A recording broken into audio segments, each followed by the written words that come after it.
আজকে যে অনুষ্ঠানে এখানে সবাই সমবেত হয়েছেন, বিভিন্ন পর্যায়ের সুধীজন এবং আজকের অনুষ্ঠানের সভাপতি, এই স্কুল অ্যান্ড কলেজের অধ্যক্ষ গাজী মারুফুল ইসলাম, যিনি একই সাথে সভাপতিত্ব করছেন আজকের অনুষ্ঠানে উপস্থিত বিশেষ অতিথি, মাধ্যমিক উচ্চ আমার ডান পাশে উপবিষ্ট আমার অন্যতম কাছের মানুষ, কামরুজ্জামানের জ্যেষ্ঠ ভাই, আমারও বড় ভাই মোহাম্মদ ওয়াহিদুজ্জামান, উপস্থিত আছেন আমার বন্ধু বাহারুল ইসলাম, উপস্থিত আছেন আমার ছোট চাচা, অন্যান্য অতিথিবৃন্দ, সুধীজন, বয়োজ্যেষ্ঠ ব্যক্তি পর্যায়ের, যেহেতু আমার গ্রামের বাড়ি গ্রামে, সেই সুবাদে এখানে আজকে এই কলেজের অনুষ্ঠানকে কেন্দ্র করে আমার এখানে আগমনে যে অনুষ্ঠানটি হচ্ছে, এর জন্য আমি খুবই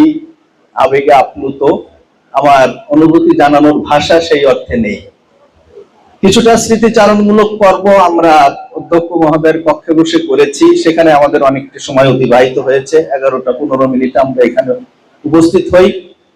আমাদের বিদ্যালয় পরিদর্শক উনি এলেন, অনুষ্ঠানে বক্তব্য রাখলেন, আমরা অনেক দিক নির্দেশনামূলক কথা শুনলাম। আমি যতদূর জানি, অধ্যক্ষ আমাকে জানিয়েছেন, ষষ্ঠ শ্রেণী থেকে দ্বাদশ শ্রেণী পর্যন্ত শিক্ষার্থীরা এখানে উপস্থিত আছে এবং যখন থেকে শুরু হয় স্বাভাবিক নিয়মে তাদের তখন থেকেই থাকার কথা। অনেকক্ষণ ধরে তারা অপেক্ষা করছে, ধৈর্য ধরে আছে। অনেক সিরিয়াস কথা, অনেক জ্ঞানধর্মী কথা প্রয়োজন, কিন্তু সবসময় সেটা আবার সুখকর নয়। তা আমি মনে করি যাদের উদ্দেশ্যে, যাদের কেন্দ্র করে অনুষ্ঠানটির আয়োজন, যদি উপলক্ষ আরো অনেক কিছু, আমি মনে করি সেই শিক্ষার্থীরা এখানে উপস্থিত আছে, তাদের উদ্দেশ্যে দুটি কথা বলা প্রয়োজন। আমাদের বিদ্যালয় পরিদর্শক বলেছেন, আমাদের উপজেলা মাধ্যমিক শিক্ষা অফিসার বলেছেন যে এই প্রতিষ্ঠানের পরীক্ষার ফলাফল খুব সন্তোষজনক নয়। এটা আসলে উত্তীর্ণ হওয়া প্রয়োজন। আমি মনে করি শিক্ষকদের আরেকটু সচেতন, আরেকটু মনোনিবেশ হওয়া দরকার। আমি বিশ্বাস রাখি যে 1950 সালে প্রতিষ্ঠিত এই বিদ্যাঙ্গন, যেটি 2002 সালে কলেজ পর্বের যাত্রা শুরু করে, কিছু ভালো প্রত্যাশা আমরা করতে পারি। আশা করি আগামী দিনগুলোতে সেই আশ্বাস আমরা পেতে পারি এবং সেই প্রচেষ্টা আমরা অব্যাহত রাখতে পারি, এইটুকু উদ্দেশ্যে। আর আমি নিজের কথা বলতে গেলে, যেহেতু আমার গ্রামের বাড়ি এখানে, অনেক কথা, পিতৃপুরুষের ঋণ আসলে কেউ শোধ করতে পারে না। সেখানে যারা সুধীজন আছেন, মুরব্বীরা আছেন, তারা বলেছেন এবং সেখানে আমারও কিছু কথা বলতে হয়েছে। সেই কথাগুলোর পুনরাবৃত্তি আমি করতে চাই না। তবে আমার স্কুলের কথা বলতে গেলে তখন মনে হয়েছে যে স্কুলটি আমারও স্কুল, কারণ এখানে আমার বন্ধুরা, আমার সহপাঠীরা একই সময় যারা আমরা পড়াশোনা করেছি। 1982 সালে আমি এসএসসি পরীক্ষায় অবতীর্ণ হই। তখন এই স্কুলে আমার কয়েকজন বন্ধু ছিলেন, তার ভিতরে অন্যতম একজন এখানে উপস্থিত আছেন এবং সেই সময় মনে হতো এটি আমারও স্কুল। আমি যদি শহরে বসবাস না করতাম, আব্বার চাকরির সুবাদে শহরে থাকা, বসবাস করা, সেই সুবাদে পড়াশোনা সেখানে, পরবর্তীতে কলেজ এবং পরে ঢাকায় বিশ্ববিদ্যালয়ে পড়াশোনা করা, সে সমস্ত কারণে এলাকার সাথে যে নারীর টান, সেটার থেকে কখনোই আমি বিচ্যুত হইনি এবং যতদিন সময় পেয়েছি তখনই এসেছি। অনেকের সাথে সেভাবে পরিচয় হয়েছে যে চোখের দূরে হলেও মনের থেকে দূরত্ব যে নেই, এটা সবসময় অনুভব করেছি এবং দাদার থেকে শুরু করে বাবার পরিচয়ে পরিচিত হয়ে গর্ববোধ করেছি। সবাই সেই কথাগুলো বললে নিজে খুব আনন্দ অনুভব করি, মনে করি হ্যাঁ, সেই পরিবারের সন্তান, সেই এলাকার সন্তান, সেই গ্রামের সন্তান, সবার মাঝে উপস্থিত হতে পারে নিজেকে ধন্য মনে করা খুব স্বাভাবিক। আমি মনে করি এই বিদ্যাঙ্গন, এই বিদ্যাপীঠটা আরো উন্নত হতে পারে এবং সেই প্রচেষ্টাটা আমাদের নিয়মিতভাবে অব্যাহত রাখা উচিত। ছেলে মেয়েদের উদ্দেশ্যে আমি বলতে চাই, এখন যে যুগে, যে সময় আমরা বসবাস করছি, সেই সময়টা খুব ভিন্ন ধর্মী, একটা বৈচিত্র্য ধর্মী যুগে আমরা বসবাস করছি। আমাদের সমস্ত কিছু হাতের নাগালের মধ্যে। এই মোবাইলের যে উৎকর্ষতার যুগে, ইন্টারনেটের যে এই আন্তর্জালিক দুনিয়ায়, আন্তর্জালিক বিশ্বে আমাদের যে বসবাস, তার থেকে আমরা কেউ কিন্তু দূরে নই। যে যেমন ভাবে পারছি তার থেকে কিন্তু উন্মোচিত হচ্ছে। তবে ভালো দিকটা খুঁজে বের করা, সেখান থেকে আমাদের উপকারের দিকগুলো খুঁজে বের করা অবশ্যই প্রয়োজন। আমরা আগে শুধু বলতাম যে পড়ালেখা, পড়াশোনা, লেখাপড়া, ঘুরে ফিরে এই শব্দটি উচ্চারিত হতো এবং আমরা এখনো বলি, কিন্তু পড়ালেখার ধারাটা পাল্টে গেছে এবং দেখা যায় যে আমাদের শিক্ষকদেরও কিছুটা আধুনিকতার স্পর্শ পেতে হয়, তাহলে শিক্ষার্থীদের সাথে আমাদের যে ব্যবধান, সেটা ঘটে না।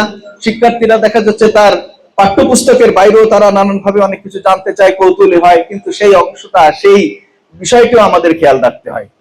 আমি আগেই বলেছি সিরিয়াস কথা বলতে চাই না, কিন্তু যেটুকু আমাদের চোখের সামনে আমরা ঘটতে দেখি, যেটুকু দেখে থাকি, সে আলোকে কিছু কথা বলা তো যাই।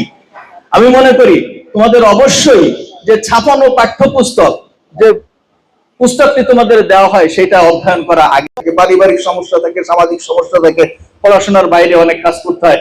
আমরা যখন ছাত্র জীবনে শুনতাম যে একটি স্টুডেন্টকে সে ক্ষেতের কাজ করতে হয়, বিশ্ববিদ্যালয়ে গিয়েও দেখেছি সে এই ফুলতলা, নোয়াপাড়া বা আশেপাশের এলাকার অনেক বন্ধু বান্ধব ছিল যারা বিভিন্ন তাদের বিশ্ববিদ্যালয়তে পরিচয় হয়েছে, শুনেছি সে বাড়িতে আল চাষ করে এসেছে, গ্রামে যায়, সেখানে যায় লেখাপড়া করে। আমাদের যে জনপদ, আমাদের বাংলাদেশ এখন বলা হয় উন্নয়নশীল দেশ, আসলে গরিব দেশেরই একটা উন্নত শব্দ হচ্ছে উন্নয়নশীল দেশ। উন্নয়নশীল দেশের নাগরিক আমরা, সেখানে আমাদের অনেক প্রতিকূলতার ভিতর দিয়েই আমাদের সামনে এগোতে হয়, অনেক যুদ্ধের ভিতর দিয়ে আমাদের অবসর হতে হয়।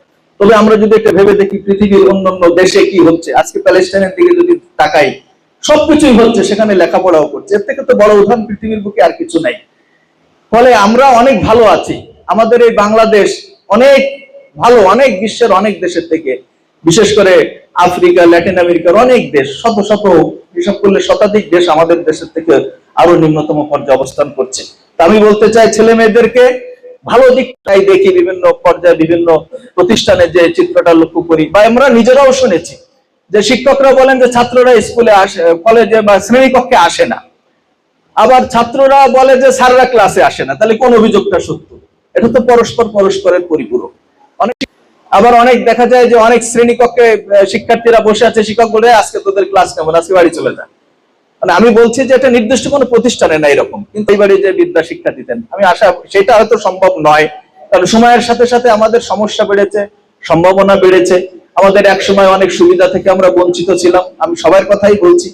সুযোগ সুবিধা বেড়েছে, আগামীতে আরো বাড়বে। এই যে একটু আগে বলা হলো যে আমাদের যে বেসরকারি এমপিওভুক্ত শিক্ষকদের যে আন্দোলন চলছে, সেটা দাবি দেওয়ার একটা অংশ পূরণ হয়েছে এবং এটা সুখবর হিসেবে ঘোষিত হলো। তা এই যে কিছুদিন ক্লাস হলো না, এই ক্লাসটা হয়তো আমরা বলি যে এটা আমরা পূরণ করে নেবার চেষ্টা করব। তা আমরা আসলে যথার্থ অর্থে দেশের সাথে চেষ্টা করি, স্টুডেন্টের যেটুকু অসুবিধা, যেটুকু গ্যাপ তাদের হয়ে যায়, সেটা পূরণ করার লক্ষ্যে আমরা সচেষ্ট থাকবো। আমার বিশ্বাস তাহলেই আমাদের ছেলে মেয়েরা সত্যিকারের উপকৃত হবে। আর ছেলে মেয়েদের বলবো, তোমরা শিক্ষকদের সত্যিকার অর্থে সম্মান করতে শিখবে বা সম্মান করে থাকো, এটা আমরা আশা করি। গুণীজনদের সম্মান করবে, গুরুজনদের ভক্তি করবে, তাহলেই সত্যিকার অর্থে তাদের দোয়া পাবে এবং সামনের দিনগুলো তোমাদের জন্য উজ্জ্বল হবে। এইটুকু বলে আমি আমার কথা শেষ করছি। সবাইকে আমারও জানিয়ে আমাকে আজকের অনুষ্ঠানে সম্মানিত করার জন্য অধ্যক্ষ সহ অন্যান্যদের আমি আমার অন্তরের অন্তঃস্থল থেকে ভালোবাসা, শ্রদ্ধা, ভক্তি জানিয়ে আমি আমার কথা এখানে শেষ করছি। আসসালামু আলাইকুম ওয়া রাহমাতুল্লাহ।